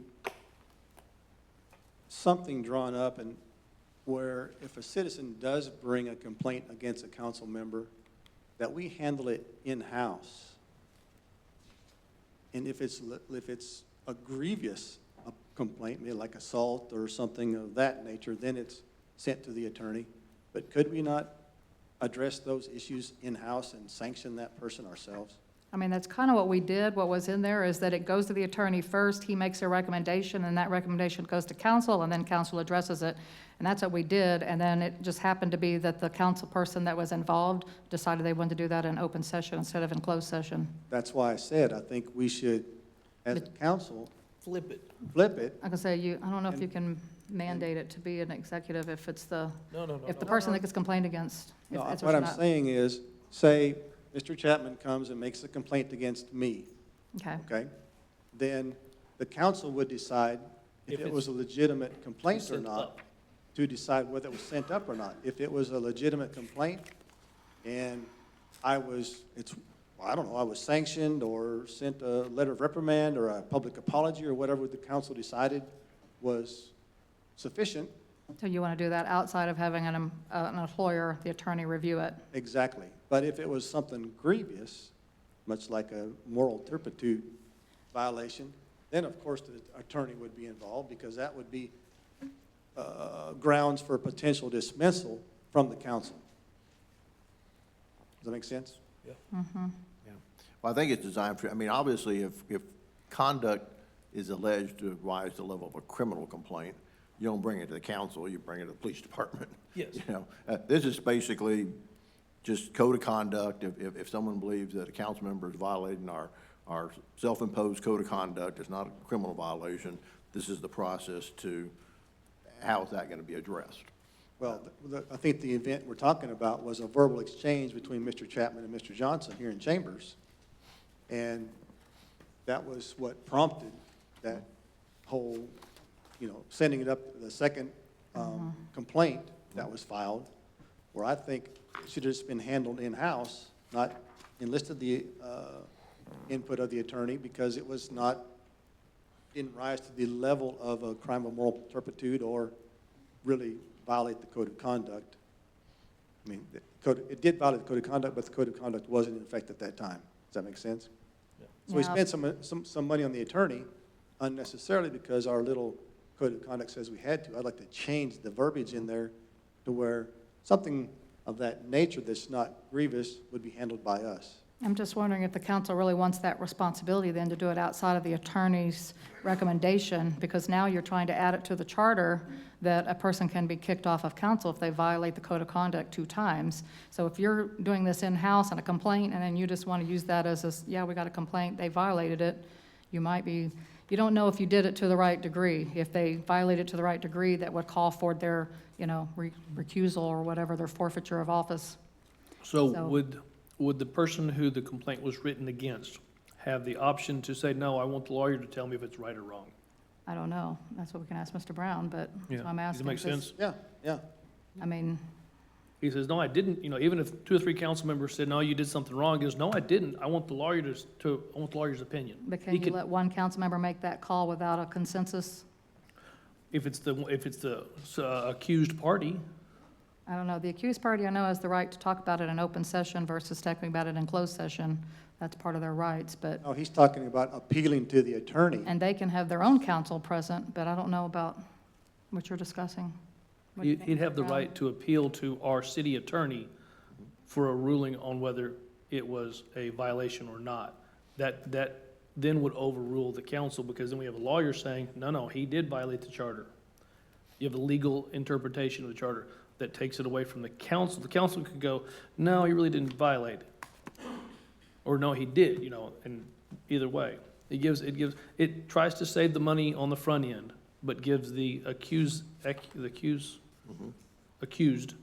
a right to appeal. We should probably do some research on that to find out. Because what we're trying to eliminate is frivolous complaints. Yeah.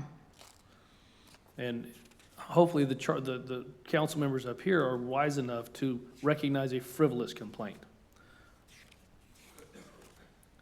Because it does add up.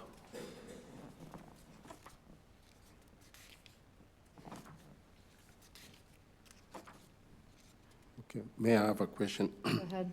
Yeah, so this, I know we have had issues in the past, and I know every council has issues. People don't get along because, we represent different demographics, and people come from different areas in the city with different challenges. And for me, this is just, if you go to school, it's like tarot telling, so-and-so did this, I don't like what you have. And if you have council that is, maybe has majority for council that gets along, they talk outside the council, whatever, just personal, it will be hard for those 4 council members to be able to even consider one of their own out of the 4 to consider that complaint. Let's say I said, so-and-so did this and this and this. Under the current environment, Keene City Council, do you think that will be listened to? No. I did. But if you raise that question to somebody, then the majority will say, yeah, it's something we need to look into. That's how it goes. So it's a very slippery slope that we are opening up to create more division within the council. And something that we need to remember is, if you start using this code of conduct and procedures, let's say you kick somebody, maybe council member B, we don't like you, you kick him off the council because of maybe they have gone through maybe 3 or 3 whatever complaints. Remember, we normally have 6 months option in Keene. If you are within 6 months, the supporters of that candidate, because it's political, they can recall all of those who are due, and then the city has to fork out the money for a special election. So we are creating a situation that works for the council, but works against the whole team as an organization, a government body. Big cities have it. They have these options to make sure that they can run their meetings smoothly, because some of them will say 12 hours in a meeting all day, just going through agenda items. But for a small city, having this as an option creates a situation whereby the majority will start harassing the ones who are not towing the line, or that they don't consider like they are voting with them the way they think. And that's not how it works. So for me, I don't think we need this tattletelling even amongst the council, because there's costs attached to it, because the city manager has to go Very through. highly of the character of your fellow council members, Mr. Gutwa. The issue I see, it's the citizens making complaints against the council. Yeah, I know, but I'm just saying that the whole thing, we have a comment section, we have a comment box here. If somebody has an issue, they'll drop it, send it to the city manager, and he will bring it before the attention of the council. We have that power under the city charter. But now adding another layer to it, to tattletale on each other, I don't like this and all that stuff, I mean, it will just create a situation where the majority, the 4 council members, if they don't like the 2 council members, they'll be harassing them to get along or whatever stuff, and maybe to a point of maybe kicking them off the council. And then the supporters of those, or one of those 2, might say, now we need to put you back on the ballot because you went there, now you are trying to be personal. We send somebody there to represent us, and now you don't want them there. Why? So that creates an unstable government, to my opinion. For a small city, we don't need it. There's a comment box there. If somebody has a problem against me, they'll write and say, I don't like this guy, this and this and this and this. The city manager will send me and say, there's a complaint here against you, and I can defend myself based on the facts. And then we can move from there. So the whole thing is not necessary. It's just my opinion. I wish they would have used the comment box instead of the recall on the 3 sitting council members. Recall, okay. Recall, you have an option in your ordinance, even the things that you are passed here. You can refer as a council member to be recalled. It's democracy. You should not take it personal. It's democracy. No, I don't take it personally. Yeah. So I should not be mad at you because you did not vote for me last year or a few years ago. Yeah. I should just, it's democracy. If you don't like me, you don't like me. We all There's set up nothing I here can with do. integrity. Yes. And we vote the way that our constituents have talked to us as we canvass the voters. They have elected us because they believe in us. So I think we're intelligent, we live with integrity. And integrity, it's, you can view it in many ways. What you see as integrity is different from somebody else. Not really. So it's relative. Not really. It depends. And that's why I'm saying the council wants to make that judgment. It's a slippery slope. It's not just somebody can start accusing me that they saw me at maybe a club doing something and all that stuff.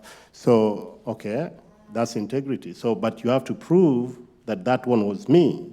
That takes the resource from the city manager, city secretary, and also the council, because you want to get to the bottom of the issues.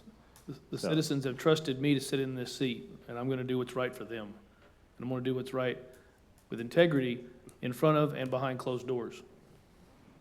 I think one of the things this is trying to change too is the cost. Because not only when these complaints come in from citizens and they file against us and it goes to the attorney, it's not only costing us his time, it costs us the city manager's time because it goes to him, it costs us the city secretary's time, it goes to her, she has to process it, she has to read it. People have to read emails, they have to do research, the attorney has to give that a report, she has to send the report to us, it has to go on an agenda. So I think what Mr. Battle had told me before, this was a several $100 expense. I think he told us every time somebody files a complaint, it's several $100 total of lost revenue for the city for a complaint against a citizen. And as Mr. Gu was saying, is citizens have a means to complain against us. They can use a complaint box, they can come before public comments, and they can complain to us here. They already have cause, and they can recall us, and that's under the charter. So they don't like us, they have their own recourse. What's the purpose of allowing them to go ahead and file formal complaints that cost the city money, if it's just gonna be a waste of our time? because there's more power in a formal complaint than a comment box. I want to empower the citizens to the 100th degree. Give them Well, every then- bit of power to do what, to make sure Well, we're then you would doing what's vote to right. leave it as is then, yeah. Mr. Johnson was just bringing it to our attention, and the city attorney had told me also that when he wrote this, he thought the intent from council was, it was just for elected officials to file against other elected officials, not the public. And then after it started becoming an issue with people complaining against us, then it got brought to his attention that he didn't write it that way, and that it's written in a different way, that anybody can complain, and we have to follow this formal process, which costs the city money. So that's why we're here to discuss it. My only comment is I think the council should review those first before they go to Okay. the attorney. So maybe we should table this and send it back to the attorney for different confirmation on another way to word it, and find out if he can take himself out of the equation as far as, As far as the first step. yeah, It comes to exactly. council first, we review it, and then we push it up to council. If Yeah. that one councilman says, no, I didn't do that, I want the attorney, he has that right to Yeah. also ask Okay, for it. let's have Mr. Brown Yeah, I was talk. going to say, this is another thought, but, I mean, I know it's called a code of conduct. It's really, most cities would call this your local ethics ordinance. Yes. And in every other community I'm involved in, the ethics ordinance is written as any ordinance, is a Class C misdemeanor. And the process is, if someone, member of the public or the council or whatever, believes they have evidence that the ordinance is being violated, then it goes through the court system. In other words, it takes the council, it takes the politics out of it. It keeps you from having to be judge, jury, and executioner of your peers. And actually, it's certainly more defensible in court, because like, these are standards we've created in an ordinance. They're to be followed. They're ethics standards, which by law we're allowed to do. And if somebody feels strongly enough that it's been violated, they file a criminal complaint, Class C misdemeanor. It goes through your municipal court. If the local police, a lot of times they say, well, we can't investigate it, we'll send out to the Texas Rangers to run investigating our own. And because if you don't do that, it at least raises the possibility that the majority of a council can always gang up on the minority of the council by saying, you willfully violated this, you willfully violated this, and now you're off the council. I mean, there's due process implications there. I understand what Pat has put this together with, and it's modeled after what, I think it was Allen. And Allen had tremendous problems, corruption. They had council members getting indicted. It was a unique situation, and that's not our situation. So a lot of this stuff in here, I think it's good in terms of just an ethics ordinance, but the real question is, do you want to be in the position to have to be the teacher in your own classroom and figure out, are the rest of my council members playing nice or playing fair? Or would you prefer to say, look, we just create the standards, and if somebody feels it's strong enough, then we'll have a completely outside body take care of this. So that way it just removes our fingertips from it completely. It just removes the allegations of politics or whatever. I mean, you can have the city attorney look at it, and that's a good buffer, but I will just tell you that every other community that I'm a city attorney for that I'm aware of that has something like this, they just make it an ordinance with a Class C misdemeanor, and basically, if someone feels strongly enough, it just goes through the court process, and the court process is inherently, due process is built into it. You have judges, you have lawyers. I mean, it already has the protections, the checks and balances that I hear a lot of people concerned about here. So it's always difficult when you take an elected body and put them in the position to basically have to judge the way a criminal judge would do, because a lot of this stuff is frankly criminal in nature. It talks about conflict of interest, substantial interests. I mean, more than 50% of this is already covered by state law anyway as a Class C misdemeanor. So a lot of this stuff, I mean, I could see an instance where somebody brings a complaint under here, and then the council member says, well, I'm not going to comment on it, I got to take the fifth, because this is implicating a state law. So my lawyer has told me I can't participate in this deal, because if I do, I potentially set myself up for somebody filing a criminal case against me. So there's a whole lot of layers to this thing that I don't think have really been discussed. And if you want to go this route, that's fine, but I suggest that you might consider fundamentally shifting the whole process and saying, let's just make it where we don't have to judge ourselves. We'll let the court system do it. Go ahead, Mr. Foster. Did the complaint by Mr. Chapman, did it go to the attorney? Did he review that? Yes.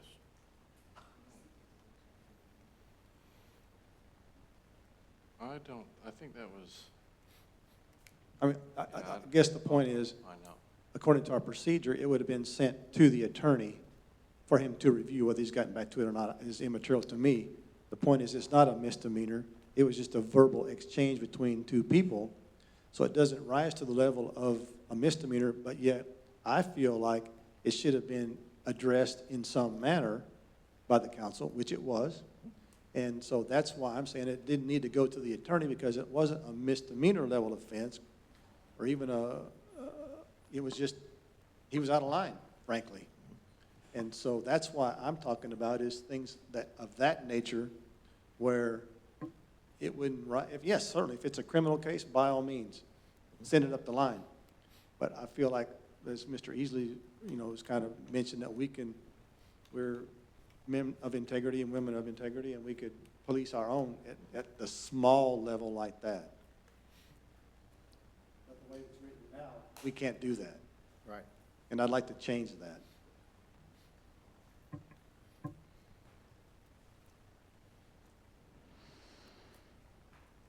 So is the motion is to table it back Yeah. to the Pat to look at, and staff kind of understands what they want to, y'all don't have an understanding what the council's asking you to tell the Pat? Okay. What are we tabling? We voted on it. It voted down. We had a motion to approve that failed for lack of a second. Okay, So at this point, The we can discussion's make another tabled. motion to table. okay. And I'll make a motion to table it. Second. To table it until we get it back from Pat with those revisions, Okay. or Mr. Chesser, rather. All right, we have a motion on the floor to table the proposed ordinance that amends ordinance number 2024-668 Code of Conduct to change the complaint process for alleged violations of the Code of Conduct by Foster, and a second by Easley. Any further discussion on this motion? All in favor, raise your hand. Those opposed? Those abstain? Motion is carried.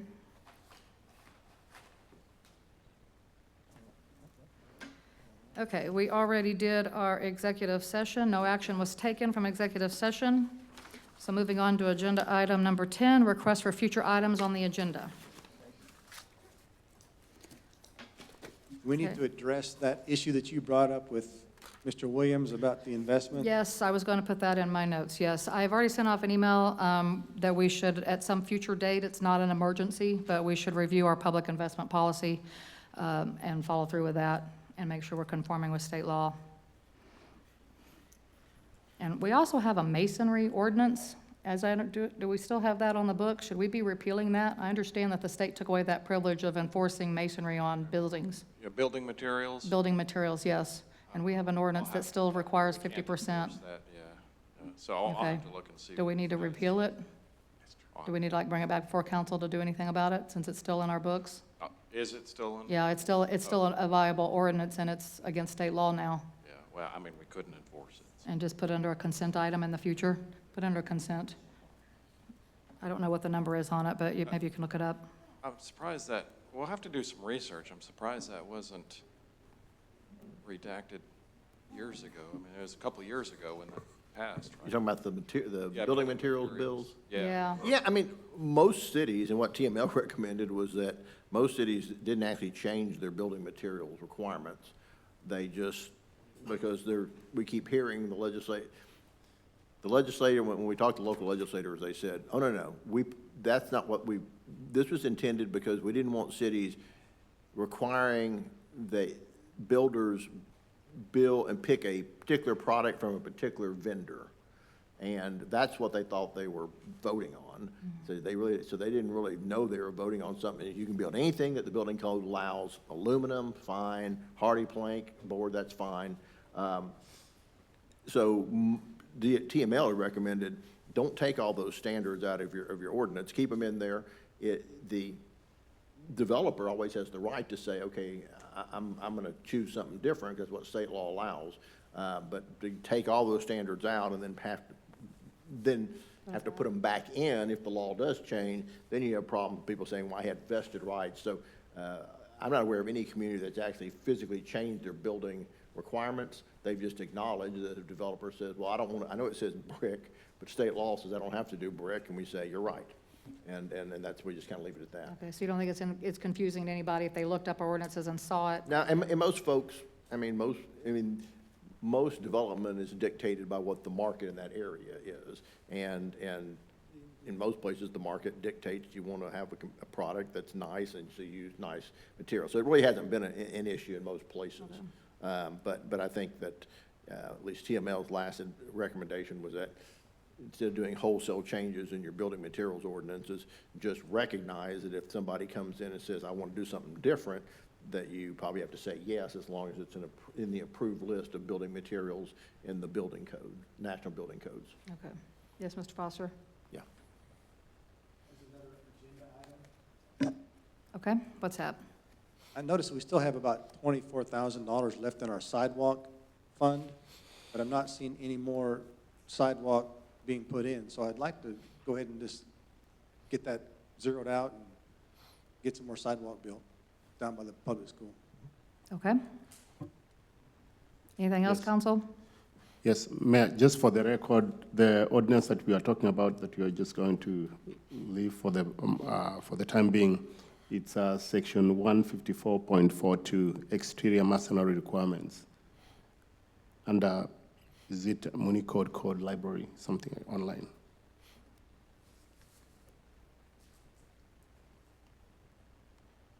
Okay, I'd like to make a motion to adjourn. all right. Second. It is 9:00 PM. Council is adjourned. Take that long after all. It didn't take that long after all. You got the after sidewalk.